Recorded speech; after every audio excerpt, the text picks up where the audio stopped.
तो आज का जो हमारा टॉपिक है वो है जी डिस्काउंट्स।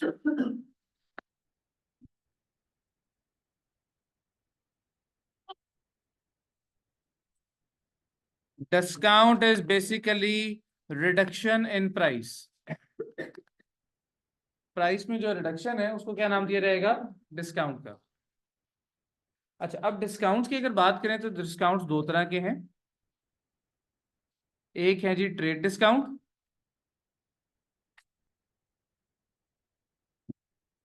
और दूसरा है settlement discount.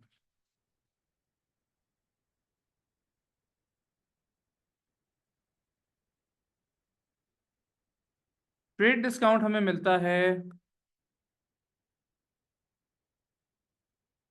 Due to the trading activities of business. Business की ट्रेडिंग एक्टिविटीज की वजह से जो डिस्काउंट मिल रहा है that discount is called trade discount. और ट्रेडिंग एक्टिविटीज क्या है? आपकी नॉर्मल जो सेल और परचेज है। सेटलमेंट डिस्काउंट हमें मिलता है ड्यू टू अर्ली पेमेंट, कि अगर आप पेमेंट जल्दी दे दोगे तो उस केस में जो डिस्काउंट आएगा वो कौन सा डिस्काउंट होगा? Settlement discount. अच्छा, ट्रेड डिस्काउंट के बारे में हमारी अकाउंटिंग जो है वो ये कहती है कि this is not to be shown in accounts. Trade discount को हमें अपने अकाउंट्स में शो नहीं करना। अगर अकाउंट्स में शो नहीं करना इसका मतलब है हम कह रहे हैं जी नो डबल एंट्री। क्योंकि देखो, जिस चीज की डबल एंट्री हो गई उस चीज का अकाउंट बन जाएगा ना। तो अगर इसका अकाउंट ही नहीं बनाएंगे तो इसका मतलब ये शो ही नहीं होगा किसी तरह से, तो इसकी कोई डबल एंट्री आपने नहीं करनी। तो फिर इसका करना क्या है? छोड़ दें। अगर रिकॉर्ड नहीं करना तो फिर छोड़ दें डिस्काउंट। नहीं, डिस्काउंट तो हम नहीं छोड़ेंगे, तो फिर हम करेंगे क्या? हम कहते हैं it will be deducted, it will be deducted from the original transaction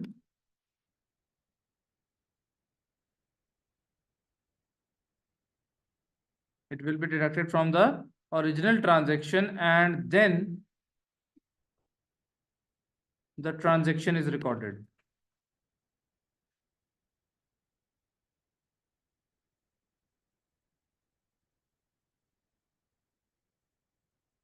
for example जी मैंने चीजें खरीदी हैं 500 की और उस पर मुझे 100 का ट्रेड डिस्काउंट मिल गया। कितने की चीजें खरीदी? 500 की, और ट्रेड डिस्काउंट कितना मिला? 100। तो डिस्काउंट माइनस करने के बाद कितना बचा? तो मैं ये नहीं कहूंगा कि मैंने चीजें 500 की खरीदी और 100 का डिस्काउंट है। मैं कहूंगा मैंने चीजें परचेज ही कितने की हैं? 400 की। इसकी वजह क्या है? क्योंकि अगर मैं ये शो कर दूंगा कि मुझे डिस्काउंट मिला है मेरे सप्लायर से, तो कोई और जब मेरे अकाउंट्स देखेगा वो भी सप्लायर से जाके क्या करेगा? डिस्काउंट मांगेगा। ठीक है। तो इसलिए हम इसको अकाउंट्स में शो ही नहीं करते ताकि हमारे सप्लायर को कोई तंग ना करे, या फिर अगर हमने किसी कस्टमर को डिस्काउंट दिया है तो बाकी कस्टमर आके हमसे डिस्काउंट ना मांगना शुरू कर दें। ठीक है। अक्सर आप लोगों में से बच्चे होंगे जिनको सर अदनान ने शायद डिस्काउंट दिया हो, शायद। वैसे तो वो नहीं देते, लेकिन अगर डिस्काउंट दिया होगा तो साथ ये भी कहोगे किसी और को बताना नहीं है। ठीक है, वो कुछ होंगे ना, वो अभी तो नहीं बताएंगे ना। अभी तो नहीं बताएंगे ना। ठीक है। अब वो उन्होंने क्यों कहा था? क्योंकि अगर बता देंगे तो बाकी लोग भी जाके डिस्काउंट मांगेंगे ना, सर आपने फॉर एग्जाम्पल आपने सर ये हमजा को डिस्काउंट दिया, मुझे भी दें। वो जाहिर कहेगा मेरा दोस्त है हमजा, मेरा कजन है, उसको डिस्काउंट दिया, मुझे क्यों नहीं दे रहे? ठीक है। तो इसलिए हम ट्रेड डिस्काउंट को अकाउंट्स में शो ही नहीं करते, बल्कि उसको माइनस करने के बाद जो ट्रांजेक्शन है उसको रिकॉर्ड करते हैं। ठीक है। मैं अगर एग्जाम्पल यहाँ पे लिखूं, मैं कहता हूं cash cell of $500 at a trade discount of 10%। अच्छा, कैश सेल की कोई मुझे डबल एंट्री बता सकते हैं? डेबिट क्या हो जाएगा? कैश। और क्रेडिट क्या कर दोगे? सेल। कितने से? 500 से। नहीं, डिस्काउंट माइनस करके। अब पहले तो देखो सेल कितने की थी, सेल थी 500 की, डिस्काउंट कितना है 10%। किसका 10%? 500 का। तो 500 का 10% कितना बनता है 50, माइनस किया तो बाकी कितना बचा। तो मैं कहूंगा कि मैंने चीजें बेची ही कितने की हैं 450 की। मैं ये किसी को बताऊंगा ही नहीं कि कहानी एक्चुअल एक्चुअल में ठीक है। क्लियर? कुछ समझ आई ट्रेड डिस्काउंट को कैसे ट्रीट करना है? तो परचेज के केस में भी आप इसी तरह करोगे, सिर्फ परचेज की एंट्री रिकॉर्ड करोगे।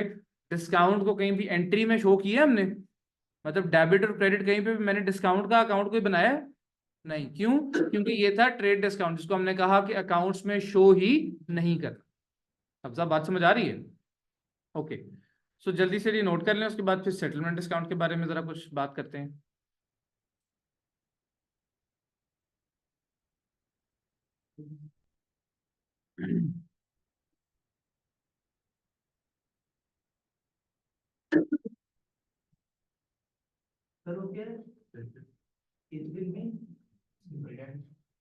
डिडक्टेड, डिडक्टेड का माइनस मतलब होता है माइनस, सब्ट्रैक्टेड।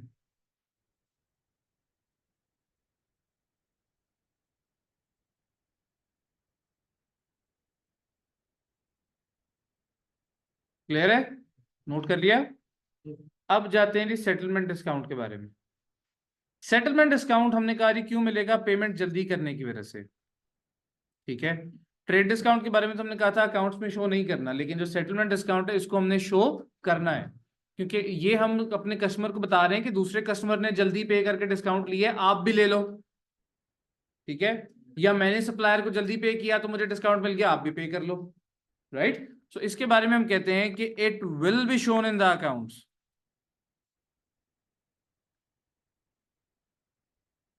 और अगर इसको अकाउंट्स में शो करना है तो क्या करना पड़ेगा? अकाउंट्स में शो करना है तो मुजीब साहब क्या करना पड़ेगा? तो यहाँ पे हम कहते हैं कि डबल एंट्री इज रिक्वायर्ड। ठीक है। ये बात समझ आ रही है? अच्छा, सेटलमेंट डिस्काउंट जो है ये फर्दर आगे दो कैटेगरीज में डिवाइड होता है। एक है डिस्काउंट ऑन सेल्स, और दूसरा क्या होगा? डेफिनेटली डिस्काउंट ऑन सेल और डिस्काउंट ऑन परचेज। जब आप चीजें सेल करते हो तो आपको डिस्काउंट मिलेगा या डिस्काउंट देना पड़ेगा? बाकी लोग सो गए हैं? जब मैं चीजें सेल कर रहा हूं तो मुझे डिस्काउंट मिलेगा या डिस्काउंट देना पड़ेगा? डिस्काउंट देना पड़ेगा। तो अगर मैं डिस्काउंट दूंगा मुझे ज्यादा पैसे मिलेंगे कम पैसे मिलेंगे? फायदा है नुकसान है? वो छोड़ दे, लेकिन लेकिन तो बहुत कुछ होता है ना। लेकिन तो तुम अक्लमंद भी हो सकते थे। ठीक है। लेकिन तो जो उनसे बिस्मा कल कैलकुलेटर भी ला सकती थी। ठीक है। लेकिन में तो बहुत सारी चीजें आती हैं। ठीक है।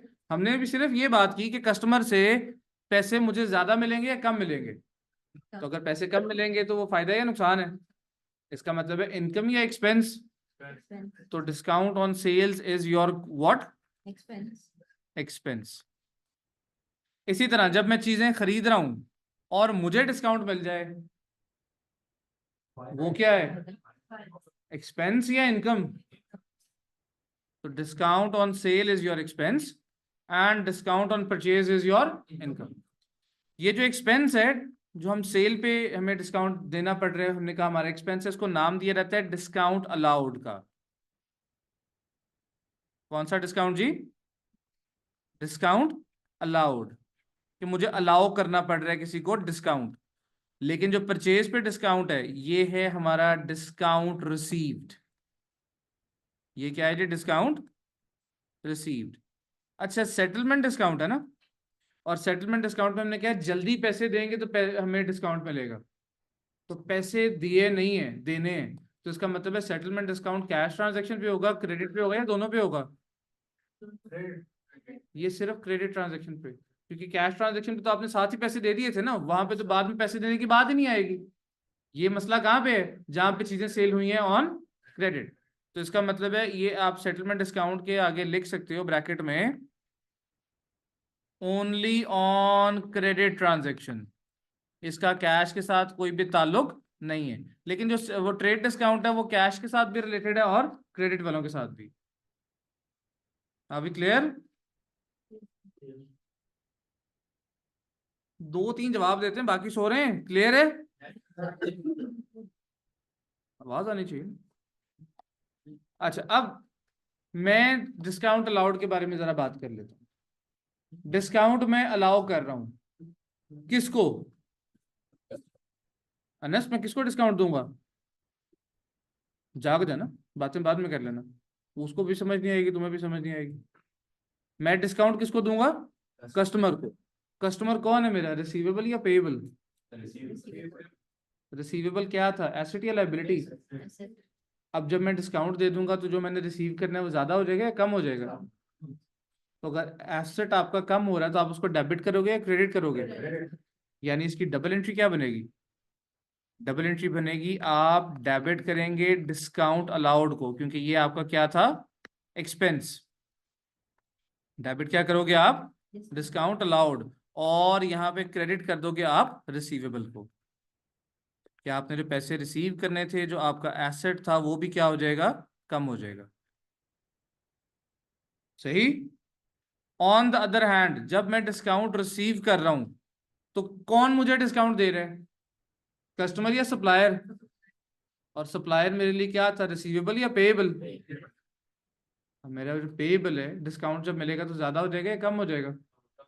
पेएबल एसेट था, लायबिलिटी? तो अगर लायबिलिटी कम होगी तो क्या करोगे? डेबिट। इसका मतलब इसकी एंट्री क्या होगी? आप डेबिट करोगे पेएबल को और क्रेडिट क्या कर दोगे? इनकम। और उस इनकम का नाम क्या है? Discount receive. अब देखो, सारी ये जो हमने एंट्रीज लिखी हैं, ये वो जो हमने स्टार्ट में एक टेबल बनाया था, आ जाके सारी चीजें उस टेबल से लिंक है। ऐसे ही है ना? जिसमें हमने पढ़ा था एसेट का बैलेंस क्या है, इंक्रीज करोगे तो क्या होगा, डिक्रीज करोगे तो क्या होगा, लायबिलिटी के साथ क्या होगा, एंड सो ऑन। ये बातें क्लियर है? सो ये इनकी जो डबल एंट्रीज हैं, डिस्काउंट अलाउड और डिस्काउंट रिसीव्ड की, आप लोगों को ये एंट्रीज अच्छी तरह से याद कर लेनी है। ठीक है? ताकि आप लोगों को ये कंफ्यूजन ना रहे। और प्लस एक चीज जो मोस्ट इंपॉर्टेंट आपको याद रखनी है, सेल का ताल्लुक रिसीवेबल के साथ है और परचेज का ताल्लुक किसके साथ है? पेएबल के साथ। मैं डिस्काउंट दे रहा हूं तो किसको दूंगा? रिसीवेबल को। मुझे डिस्काउंट मिल रहा है तो किससे मिलेगा? पेएबल से। क्लियर? अच्छा, अब एग्जाम्पल जरा 2-4 लिखते हैं और उनको सॉल्व करने की कोशिश करते हैं।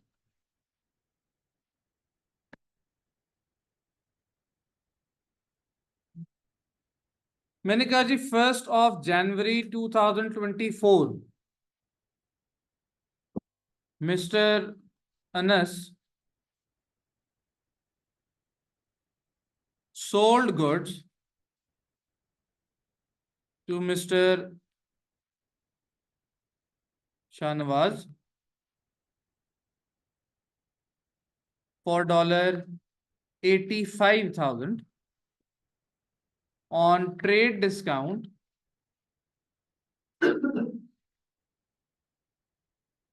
discount of 5%।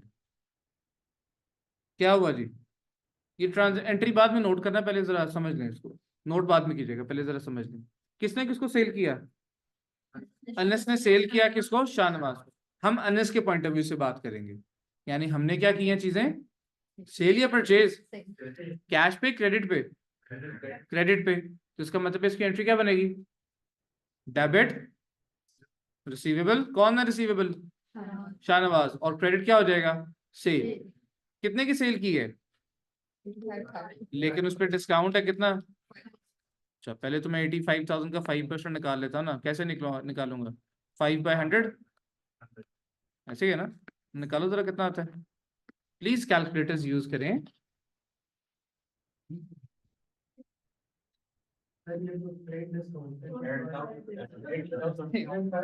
कितना आ रहा है? 4250 का डिस्काउंट आ गया। और जब 85,000 में से आपने डिस्काउंट माइनस किया, बाकी कितना बच गया? 80750। ऐसे ही है। मतलब हम जब सेल को रिकॉर्ड करेंगे, हम कितने पे रिकॉर्ड करेंगे? 85,000 पे या 80750 पे? अच्छा, अब यहां तक रुकते हैं। लिखना नहीं किसी ने भी? लिखना किसी ने नहीं, अभी जरा रुक जाओ। साथ ही आगे मैं कहता हूं, on same day customer was offered a further discount. Customer was offered a further discount of 2% if payment is made within 15 days. हमने कस्टमर को ट्रेड डिस्काउंट तो दे दिए, ट्रेड डिस्काउंट तो हर हाल में मिल जाएगा उसको। कितने परसेंट का दिया है? 5% का। ठीक है, वो हमने कैलकुलेट भी कर लिया कि कितना बन रहा है, सो ऑन। साथ ही अपने कस्टमर को कहा है कि अगर अगले 15 दिन के अंदर पैसे देगा तो हम कितना डिस्काउंट देंगे उसको? 2%। ठीक है, ये बात समझ आ रही है? अच्छा, अब यहां पे मैं कहता हूं जी हमारे पास है केस नंबर 1। केस नंबर 1 में मैं कहता हूं कि इट इज एक्सपेक्टेड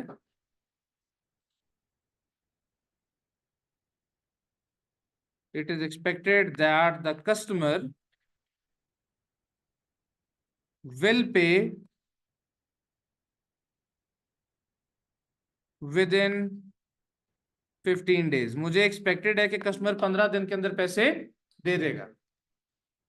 तो अगर मुझे एक्सपेक्टेड है कि कस्टमर 15 दिन के अंदर पैसे देगा तो मैं जब ट्रांजैक्शन को रिकॉर्ड करूंगा, यार अब बाहर चले जाए, आपकी बातें नहीं खत्म हो रही, आप बाहर चले जाए। आप बार जो साहब मैंने आपको बात करते हुए देखा, मैं आपको बाहर निकाल दूंगा। ठीक है, चीजों को समझ लें, ये आपके फायदे के लिए, मेरा इसमें कोई फायदा नहीं। ये आप भी डिस्टर्ब होंगे, वो भी डिस्टर्ब होगा, मैं लास्ट टाइम कह रहा हूँ। ठीक है, अच्छा, जब मुझे एक्सपेक्टेड है कि कस्टमर मुझे पे कर देगा तो उस केस में मैं ट्रांजैक्शन रिकॉर्ड करूंगा डिस्काउंट माइनस करने के बाद। ट्रांजैक्शन क्या है? कैश सेल या क्रेडिट सेल? तो मैं एंट्री क्या करूंगा यहाँ पे? मैं डेबिट कर दूंगा रिसीवेबल। कौन था रिसीवेबल?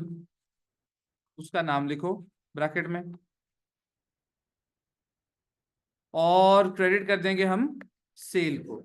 लेकिन कितने से? 80750 से नहीं, इसमें से दूसरा डिस्काउंट भी माइनस करने के बाद, क्योंकि मुझे एक्सपेक्टेड है कि कस्टमर पे कर देगा। दूसरा डिस्काउंट कितने परसेंट था? लेकिन किसका 2%? 85,000 का या 80750 का? कैसे पता चला? उसने कहा था फर्दर डिस्काउंट है, मतलब जो बाकी अमाउंट बची है उस पर डिस्काउंट है। तो अगर मैं 80750 का 2% निकालूं तो वो कितना आएगा? इसका 2% जरा निकालें। क्या करोगे? 2/100 करोगे ना? कितना पूरा आ रहा है? 161 या पॉइंट में? 1615। ओके, तो 80750 में से 1615 माइनस करने, बाकी कितना बच गया? 79135। तो इसका मतलब है मैं ट्रांजैक्शन रिकॉर्ड ही कितने पे करूंगा? $79135 पे।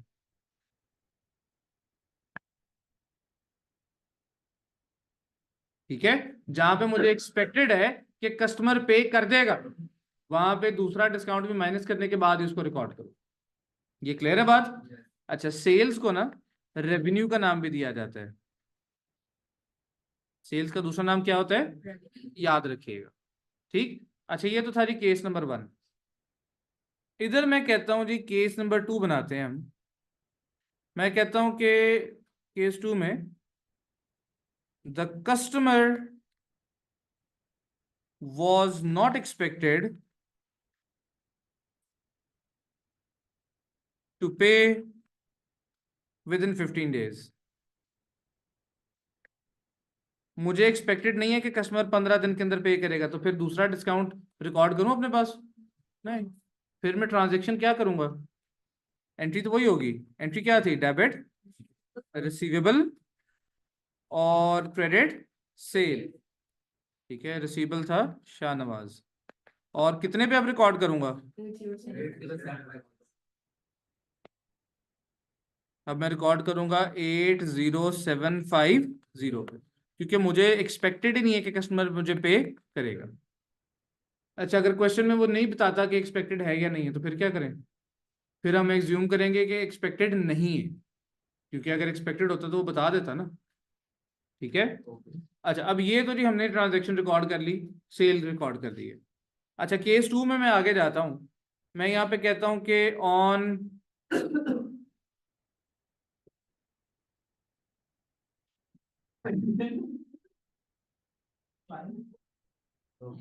Good, on 12th January 2024 the customer paid the outstanding amount.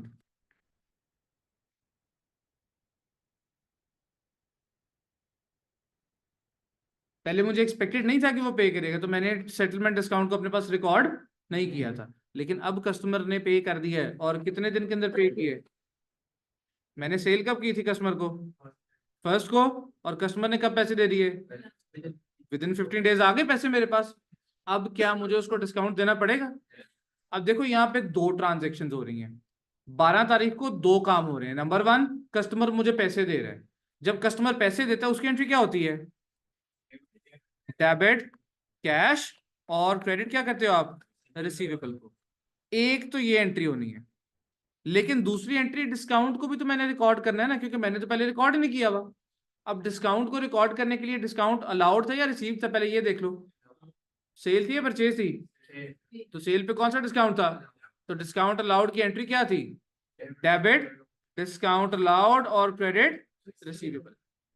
तो यहां पे हम करेंगे जी debit discount allowed, debit discount allowed, और क्रेडिट क्या कर दोगे आप? रिसीवेबल। इसका नाम भी लिख लेते हैं, रिसीवेबल कौन था जी? शाहनवाज।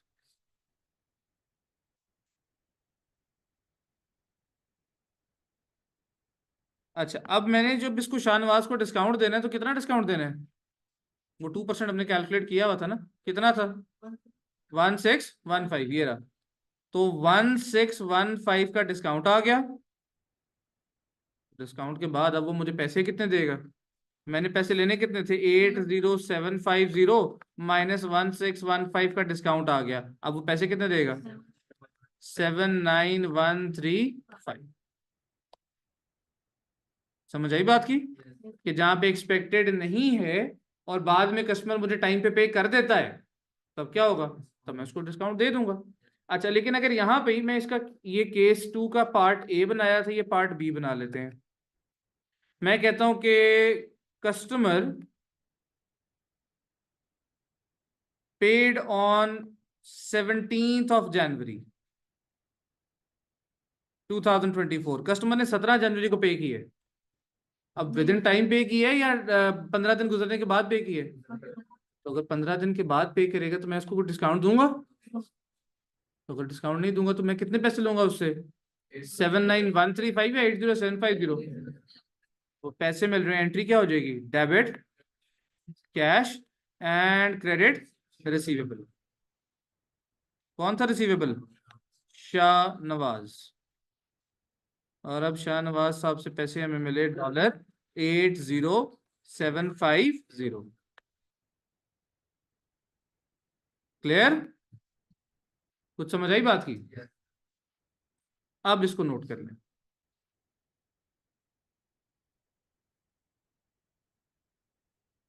ये रीडेबल है?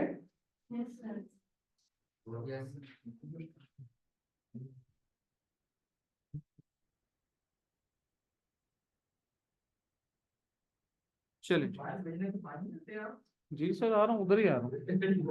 जल्दी से इसको नोट डाउन करें, फिर आगे चलते हैं।